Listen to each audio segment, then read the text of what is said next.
Bonsoir et bienvenue dans l'émission Yoro spéciale Noël. Alors bientôt il y aura les bûches dans la cheminée, c'est la frénésie de Noël. On ne sait plus où donner de la tête, il y a des strass et des paillettes partout. Mais en attendant, nous, on vous a fait une petite sélection de 8 titres parus en 2016 qui nous ont semblé emblématiques. Bienvenue dans Yoro spéciale Noël. Alors le premier livre que j'ai choisi de vous présenter, je le sors de ma hotte, c'est La légèreté de Catherine Meurice, paru aux éditions d'Argo. Catherine Meurice, pour celles et ceux qui ne le savent pas, c'est une des rescapées des attentats de Charlie Hebdo, au même titre que Luz, qui est un de ses collègues, qui lui a réalisé quelques mois auparavant Catharsis, paru aux éditions Futuropolis. Dans ce livre-là, Catherine Meurice se livre sur le traumatisme qui a été les attentats, le traumatisme d'avoir été aussi évidemment une survivante. C'est un livre à mettre entre toutes les mains des personnes à la sensibilité assez exacerbée. Alors l'autre petit livre feel good qui m'a beaucoup plu, qui est sorti le 17 novembre dernier, c'est Tulip de Sophie Guérive, publié aux éditions 2024. Sophie Guérive, elle nous avait déjà enchanté avec un petit livre qui s'appelait Capitaine Mulet, qui racontait la vie un peu trépidante et épique d'un capitaine au Moyen-Âge. Ici, ça n'a rien à voir. Tulip, c'est l'ours que l'on voit ici sur la couverture, qui est un ours assez placide, qui accepte la vie comme elle vient, sans vraiment se préoccuper du lendemain, contrairement à bon nombre de ses amis qui vivent avec lui, et qui donc, eux, sont pour certains, comme Crocus le serpent, obnubilés par tout ce qu'il est capable de faire, tout ce qu'il faut faire dans la vie en général. Il faut essayer plein de choses, il faut vivre à 1000 à l'heure. Tout ce monde-là gravite autour de Tulip, et Tulip a généralement la possibilité, un peu tous les jours, de prodiguer ses conseils sur la vie. Pourquoi c'est super bien ce petit livre-là? Parce que c'est très doux, c'est très tendre, en même temps c'est assez philosophique et c'est une excellente introduction à l'univers du développement personnel, tout simplement. Donc c'est un petit livre finalement à mettre, je dirais, entre toutes les mains dès 13-14 ans. Si ce sont davantage les récits longs de type un petit peu roman graphique, moi j'ai retenu cette année 2 titres. Le premier et non des moindres, c'est Kobané Calling. L'éditeur français du livre, c'est Cambourakis. Qu'est-ce donc que cela? C'est l'expérience de Zero Calcare, qui est un auteur italien venu du milieu underground, qui a décidé de se rendre là-bas à but humanitaire. Il a été assez marqué par ce premier voyage. Lorsqu'il est revenu ensuite en Italie, c'est un excellent témoignage hors des sentiers battus, qui est très loin de certains clichés véhiculés par les médias. Et surtout, le gros plus dans ce bouquin, c'est que l'auteur fait preuve de beaucoup d'humour, de beaucoup d'autodérision. Et il n'hésite pas à remettre en question, remettre en cause aussi la situation occidentale, un peu complètement même attentiste face au conflit.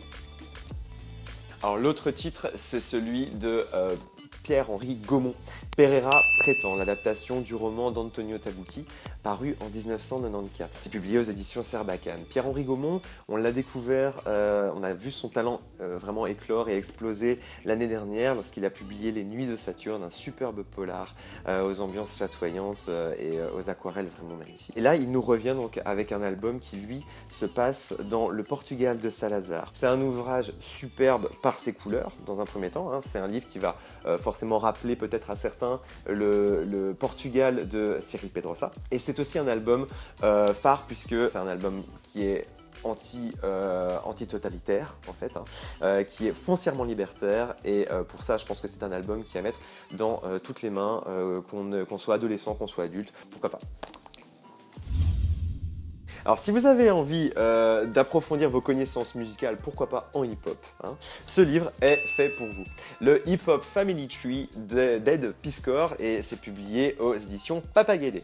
Certaines et certains d'entre vous ont déjà très certainement vu la série de Get Down sur Netflix, qui revient sur l'histoire du hip-hop dans les années 70.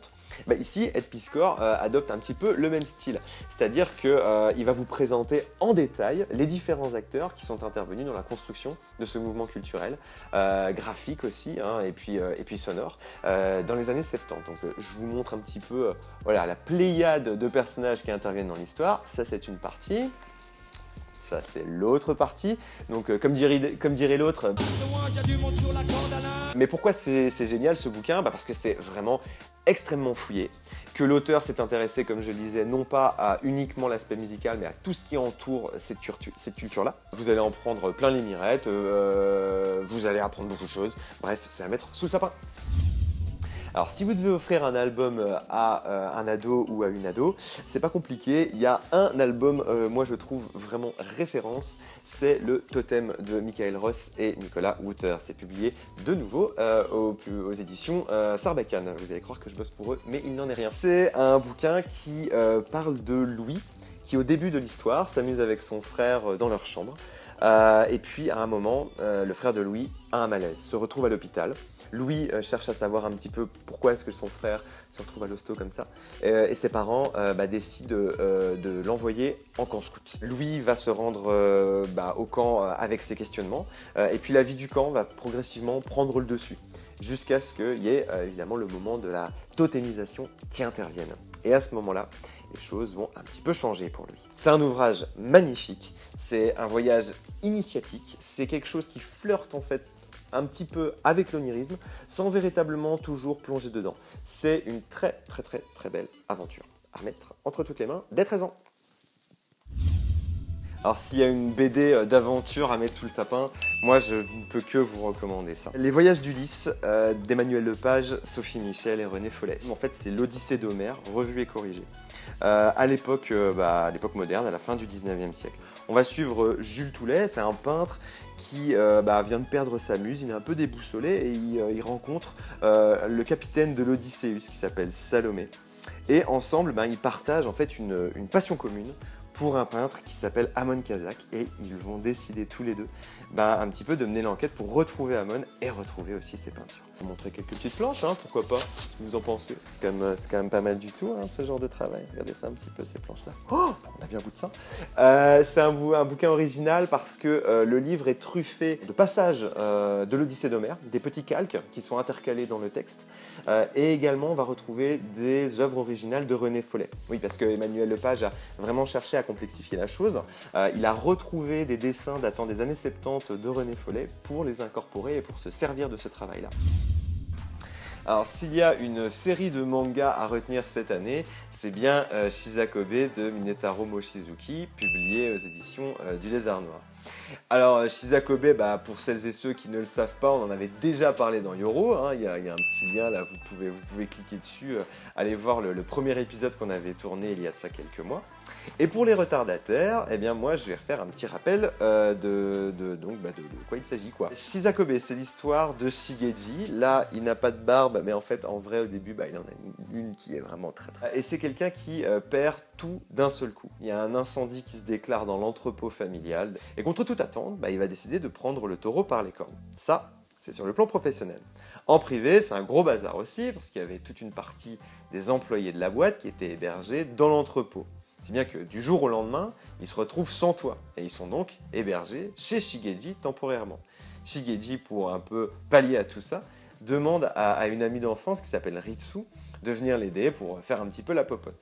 Donc tout ce monde-là va vivre ensemble sous le même toit, ça va créer une espèce d'auberge espagnole comme ça un peu improbable. Et croyez-moi que cette histoire-là vaut vraiment le détour. Pourquoi ? Plusieurs titres. Déjà, c'est une immersion dans la société nippone sans qu'on ait besoin finalement d'en connaître tous les tenants et les aboutissants. C'est un ouvrage qui peut paraître contemplatif, voire un peu lent, sauf que dans le bouquin, j'essaie de le montrer du mieux possible à l'écran, vous avez un cadrage qui est très varié, ce qui permet finalement de donner beaucoup de rythme à cette histoire-là. Donc c'est une histoire en 4 volumes, les 4 sont donc sortis, c'est pour ça que, je veux dire, il n'y a pas de raison à se faire plaisir et à mettre ça sous le sapin aussi.